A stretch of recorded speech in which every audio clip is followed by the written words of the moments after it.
हाय, class 8 से class 9 के अंदर आ गए हो और तुम्हारे दिमाग के अंदर बहुत सारी प्रॉब्लम्स चल रही हैं। वो सारी की सारी प्रॉब्लम्स ना मैं आज लिख कर लेकर आया हूं। जैसे कि सबसे बड़ी problem sudden increase in difficulty. तुमने ये अपने सीनियर से सुना होगा कि जब क्लास 9th में आओगे ना क्लास 8 से, तो डिफिकल्टी लेवल ना अचानक से इंक्रीज हो जाएगी। बहुत सारी चीजें तुम्हें समझ नहीं आ पाएंगी, जिसकी वजह से तुम्हारे मार्क्स कभी अच्छे आ ही नहीं पाएंगे। दूसरी problem new and large syllabus. इस साल तो सिलेबस भी बदल रहा है, जिसकी वजह से एक बड़ा सिलेबस तुम्हें पढ़ना पड़ेगा और जिसकी वजह से तुम्हारे अच्छे मार्क्स तो बिल्कुल नहीं आएंगे। अगली problem time management. Time manage नहीं कर पाओगे, कभी ऑनलाइन क्लास देखोगे, कभी स्कूल जाओगे, कभी ट्यूशन जाओगे। टाइम मैनेजमेंट एक बहुत बड़ी प्रॉब्लम है। उसके साथ साथ पढ़ना कैसे है ये भी तुम्हारे दिमाग में चल रहा होगा ना, कि पढ़ाई कैसे करेंगे, कौन सी किताब करनी पड़ेगी, कितने क्वेश्चंस प्रैक्टिस करने पड़ेंगे। एक रियलिटी मैं बताऊं, ये जितनी भी प्रॉब्लम्स है ना, ये सारी प्रॉब्लम्स तुम्हें क्लास 9th में बिल्कुल फेस नहीं करनी पड़ेगी।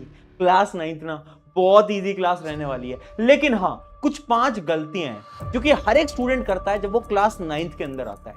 अगर तुमने वो 5 गलतियां नहीं करी ना, तो ये एक एक प्रॉब्लम जो यहां पर लिखी हुई है, ये एक भी प्रॉब्लम तुम फेस नहीं करोगे, ये मेरी गारंटी है। हाय एवरीवन, मैं हूं आप सभी का अपना प्रशांत भैया। बहुत सारे स्टूडेंट्स शायद मुझे पहली बार देख रहे होंगे, जो कि अभी अभी 9th क्लास के अंदर आए हैं और पूछ रहे होंगे कि आप कौन हो। तो देखो, मेरा नाम प्रशांत किराड़े। कई सालों से मैं 9th 10th के बच्चों को पढ़ा रहा हूं, लेकिन मुझे प्रशांत सर नहीं बोलते, मुझे प्रशांत भैया बोलते हैं। पता है क्यों? क्योंकि हर एक प्रॉब्लम का सोल्यूशन मैं इस चैनल के माध्यम से तुम्हारे लिए लेकर आऊंगा। तुम्हारी एकेडमिक्स की प्रॉब्लम या फिर कभी कभार ना तुम डीमोटिवेटेड हो जाओगे, ये जितनी भी प्रॉब्लम्स है ना, इन सब का सोल्यूशन मैं लेकर आऊंगा। मैं कोई टीचर नहीं हूं, मैं कोई सर नहीं हूं, मैं तुम्हारा बड़ा भाई बनके इस क्लास 9th के अंदर तुम्हें गाइड करूंगा। तुम्हें बताऊंगा कि कौन कौन सी प्रॉब्लम तुम फेस करोगे, कैसे तुम्हें पढ़ना है, कैसे तुम्हें स्ट्रैटेजीज बनानी है, सब कुछ सब कुछ। तो तुम यहां पर आ गए हो तो याद रखना, वाई टू फियर व्हेन प्रशांत भैया इज हियर। तो सबसे पहले हम स्टार्ट करते हैं 5 गलतियां जो कि तुम्हें क्लास 9 के अंदर बिल्कुल नहीं करनी है। सबसे पहली गलती, समझाता हूं एक कहानी के साथ। देखो, 2 स्टूडेंट थे, एक था रोहित, एक था मोहित। अभी जो रोहित था ना, ये पढ़ने में बहुत होशियार था क्लास 8th के अंदर, और ये जो मोहित था, ये पढ़ने में उतना होशियार नहीं था क्लास 8th के अंदर। बट जब ये दोनों क्लास 9th के अंदर आए, तो इनके सीनियर्स ने इनको बताया, यार क्लास 9 ना बहुत डिफिकल्ट होती है, क्लास 9th में ना मार्क्स नहीं आ पाते, अरे बहुत मेहनत लगाओगे तो भी मार्क्स नहीं आ पाएंगे। तो जो रोहित था ना, जो कि क्लास का टॉपर था, इनकी बातें सुनकर ये रोहित बेचारा डीमोटिवेट हो गया। रोहित को लगने लगा कि यार क्लास 9th में मार्क्स लाना तो बिल्कुल पॉसिबल नहीं है, मेरे तो कभी अच्छे मार्क्स आ ही नहीं पाएंगे। हाँ, उसने मेहनत तो करी, लेकिन क्योंकि उसका माइंडसेट स्ट्रांग नहीं था, उसके फाइनल एग्जाम के अंदर अच्छे मार्क्स नहीं आए। जबकि वो जो दूसरा स्टूडेंट था ना, मोहित, जो कि पढ़ने में उतना अच्छा नहीं था क्लास 8 तक, लेकिन 9th के अंदर उसने अपने माइंडसेट को स्ट्रांग करा। उसने खुद से बोला कि ठीक है, क्लास 9th ही तो है, ये बहुत इजी क्लास है, मैं कर लूंगा।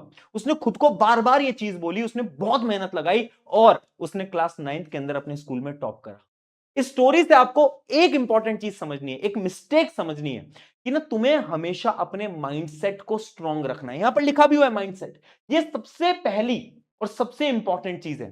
जब आप 9th में आओगे ना, बहुत लोग तुमसे बोलेंगे नहीं हो पाएगा। शुरू में तुम्हें भी लगेगा कि यार ये तो बहुत टफ चीज है, तुम्हें भी कुछ कुछ चीजें समझ नहीं आएंगी, लेकिन तुम्हें खुद से हर बार ये बोलना पड़ेगा कि class 9th is easy, class 9th is easy. और यही चीज तुम्हें आज वीडियो को पॉज करके कमेंट में भी लिख देना है, ताकि तुम्हारे दिमाग के अंदर स्टोर हो जाए कि क्लास 9th इज इजी। तो पहली चीज, माइंडसेट स्ट्रांग रखना है, ठीक है? वो रोहित वाली गलती नहीं करनी है। अब आते हैं दूसरी मिस्टेक की तरफ, जो कि टाइम मैनेजमेंट। अभी रोहित पता है क्या करता था? ये क्या करता था ना, कि अपने दोस्तों से पूछता था कि अरे तू कहां से पढ़ रहा है। एक दोस्त ने बोला कि मैं उस टीचर से पढ़ रहा हूं, तो वो एक लेक्चर उस टीचर का देखता था। फिर वो दूसरे दोस्त से पूछता था कि अच्छा तू कहां से पढ़ रहा है, तो वो दूसरा टीचर बताता था, फिर वो दूसरे टीचर के लेक्चर देखता था। फिर वो एक दोस्त से पूछता था कि तू कौन सी बुक फॉलो कर रहा है, तो वो एक बुक बताता था, उस बुक को भी पढ़ता था, दूसरी को भी पढ़ता था, तीसरे को भी पढ़ता था। और यही सबसे बड़ी मिस्टेक है। आपको ना टाइम मैनेज करने के लिए ज्यादा रिसोर्सेज को फॉलो नहीं करना। यहां पर लिखा भी हुआ है फॉलो लेस टीचर, यानी जहां से भी आपको समझ आता है। देखो, या तो आपको आपके स्कूल से समझ आ रहा होगा, स्कूल के टीचर से समझ नहीं आता, तो मैं तो हूं साइंस के लिए यहां पर, है ना। क्लास 9th का जो पूरा नया सिलेबस है, इसकी जो साइंस के लेक्चर है, मैं तुम्हारे लिए लेकर आ जाऊंगा। वरना आरएम बैच वगैरह तो होता ही है ना। तो अगर तुम्हें हमसे पढ़ना है, तुम हमसे पढ़ लो, स्कूल से पढ़ रहे हो, ट्यूशन से पढ़ रहे हो, जहां से भी पढ़ रहे हो, लेकिन फॉलो लेस टीचर।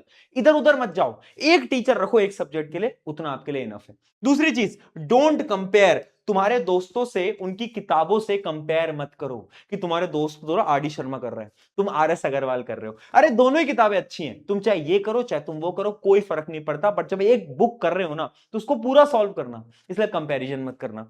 तीसरी चीज, focus on NCERT, very important. चाहे एसएसटी की एनसीईआरटी हो, चाहे साइंस की एनसीईआरटी हो, चाहे मैथ की एनसीईआरटी हो, एनसीईआरटी के जितने भी क्वेश्चंस होते हैं, एक्सरसाइज वाले जो क्वेश्चंस होते हैं, वो बहुत इंपॉर्टेंट होते हैं।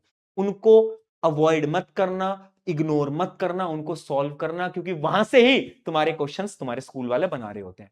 तो दूसरी क्या मिस्टेक थी, टाइम मैनेज करना है प्रॉपर्ली। कैसे मैनेज करना है वो भी मैंने तुम्हें डिटेल में एकदम बता दिया। ठीक है, अब आते हैं तीसरी मिस्टेक के ऊपर, जो कि है स्मार्ट स्टडी ना करना। अभी जो रोहित था ना, ये स्मार्ट स्टडी नहीं करता था, बट मोहित जो था वो स्मार्ट स्टडी करता था। अब तुम पूछोगे बट भैया स्मार्ट स्टडी करते कैसे हैं ये तो बताओ। अरे बहुत सिंपल तरीका है, बताता हूं। पहला स्टेप, डोंट काउंट आर। अब ये रोहित क्या करता था ना, ये गिनता रहता था कि आज मैंने 1 घंटे पढ़ा, अरे आज तो मैंने 2 घंटे पढ़ लिया। ये एकदम बकवास तरीका है। तुम्हें घंटे नहीं गिनने, तुम्हें क्या करना है, तुम्हें टारगेट्स बनाना है।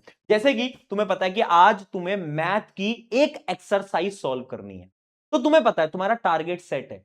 साइंस का एक चैप्टर तुम्हें पढ़ना है, वो तुम्हारा टारगेट है आज का। जब तक वो टारगेट कंप्लीट नहीं हो जाता तब तक तुम्हें सोना नहीं है, तब तक तुम्हें पढ़ाई करते रहनी है। बात समझ में आई? यानी टाइम टेबल कुछ नहीं होता, टारगेट बनाने होते हैं। डेली के अपने टारगेट बनाओ कि आज मैं ये करूंगा, कल मैं ये, परसों ये, बस ये टारगेट तुम्हें बनाने होंगे।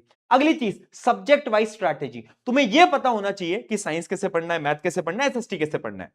अगर तुम्हें नहीं पता है, अगर तुम्हें सब्जेक्ट वाइज स्ट्रैटेजी नहीं आती है, तो व्हाई टू फियर व्हेन प्रशांत भैया इज हियर। मैं तुम्हारे लिए इसके ऊपर भी वीडियोस लेकर आ जाऊंगा कि साइंस कैसे पढ़े, एसएसटी कैसे पढ़े, मैथ कैसे पढ़े। तुम्हें बिल्कुल भी टेंशन नहीं लेनी है। अभी के लिए तुम समझ गए होगी कि स्मार्ट स्टडी एक्चुअली में करनी कैसे होती है। मोहित ने यही स्टेप्स फॉलो करे, जिसकी वजह से मोहित के नंबर ज्यादा आ गए, रोहित के नंबर कम रह गए। तो अब तुम डिसाइड कर लो तुम्हें रोहित बनना है, मोहित बनना है। ठीक है, इतनी चीज समझ में आ गई। अब तुम बोलोगे बट भैया एक स्ट्रक्चर दे दो कि पढ़ते कैसे हैं। तो एक पूरा का पूरा स्ट्रक्चर मैं तुम्हें दिखा देता हूं। सबसे पहले अपने टीचर को सेलेक्ट कर लो, जैसे कि अगर साइंस तुम्हें मुझसे पढ़नी है तो तुमने मुझे सेलेक्ट कर लिया। उसके बाद तुम क्या करोगे, यूट्यूब पे मेरे लेक्चर देख सकते हो, है ना, वन शॉट वीडियोस देख सकते हो। उसके बाद तुम्हें एनसीईआरटी पढ़नी होगी। एनसीईआरटी के बाद एनसीईआरटी के जितने भी क्वेश्चंस हैं, जितने भी क्वेश्चंस हैं वो तुम्हें सॉल्व करने हैं। उसके बाद एक्स्ट्रा क्वेश्चन, देखो क्लास 9 के अंदर ना एक एक्स्ट्रा बुक तुम्हें लेनी होगी, चाहे वो क्वेश्चन बैंक वगैरह की किताबें आती हैं, है ना, तो वो एक एक्स्ट्रा बुक तुम ले सकते हो, या फिर मैं तुम्हारे लिए लेकर आऊंगा तो मैं तुम्हें बता दूंगा। तो वो एक्स्ट्रा एक क्वेश्चन बैंक ले लेना, जिससे कि तुम ज्यादा क्वेश्चंस की प्रैक्टिस कर पाओ। और फाइनली टेस्ट, जितने भी स्कूल के टेस्ट होते हैं उनको स्किप मत करना। ये पूरा का पूरा रोड मैप है, ऐसे पढ़ना होता है। स्कूल के टेस्ट बहुत इंपॉर्टेंट होते हैं, उससे तुम्हें रियलिटी चेक मिलता है कि तुम कहां पर स्टैंड कर रहे हो, तो उसको छोड़ना नहीं होता हमें। ठीक है, इतनी चीज समझ में आ गई। चलो अब बढ़ते हैं फोर्थ मिस्टेक की तरफ, जो कि है क्वेश्चन एंड राइटिंग प्रैक्टिस ना करना। अभी जो रोहित था ना, ये पढ़ता तो बहुत था, बट ये राइटिंग प्रैक्टिस ही नहीं करता था, लिखता ही नहीं था चीजों को, एंड इवन ये क्वेश्चन प्रैक्टिस भी नहीं करता था। अब देखो साइंस और मैथ के अंदर अगर तुम क्लास 9 के अंदर क्वेश्चन प्रैक्टिस नहीं कर रहे हो ना, तो ये बहुत बड़ी मिस्टेक है।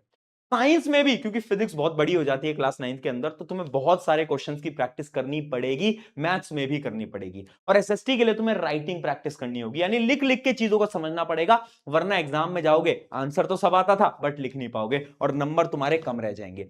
चलिए अब आते हैं last and final fifth mistake की तरफ, जो कि है कंसिस्टेंसी ग्रेटर देन इंटेलिजेंस। देखो रोहित क्या करता था ना, स्मार्ट तो बहुत था, इंटेलिजेंट तो बहुत था, लेकिन कंसिस्टेंट नहीं था, और वही बहुत बड़ी प्रॉब्लम थी। यानी वो हर रोज नहीं पढ़ता था, बीच में चाचा की शादी आ गई, अगले दिन मामा की शादी आ गई, तो वो वहां चला जाता था बार बार, जिसकी वजह से वो कंसिस्टेंट नहीं रह पाता था। लेकिन ये गलती तुम्हें नहीं करनी है, तुम्हें कंसिस्टेंसी पे फोकस करना है। देखो फर्क नहीं पड़ता कि तुम्हारा इंटेलिजेंस लेवल क्या है, यानी क्या पता 8th में अच्छे नंबर आए हो, बुरे नंबर आए हो, फर्क नहीं पड़ता। लेकिन अगर तुम कंसिस्टेंट रहते हो, हर रोज सिर्फ 1 घंटा भी सेल्फ स्टडी कर लेते हो ना, तो भी तुम्हारा काम चल जाएगा। यानी इंपॉर्टेंट क्या है, कंसिस्टेंसी। याद रखना, consistency is the key, very important. ये चीज अगर तुम्हें समझ में आ गई ना, तो ये 5 मिस्टेक्स थी जो कि तुम्हें अवॉइड करनी होंगी। अगर ये 5 मिस्टेक को अवॉइड करते हो ना, तो मैं गारंटी से बोल रहा हूं कि जो क्लास 9th है ना, ये तुम्हारे लिए बहुत इजी क्लास होगी, बहुत आसान क्लास होगी। बस याद रखना, शुरू में थोड़ी डिफिकल्ट लगेगी, हार नहीं माननी है, और कमेंट करके जाना class 9th is easy. Take care, मेरा नाम है प्रशांत, मिलते हैं नेक्स्ट वीडियो के अंदर।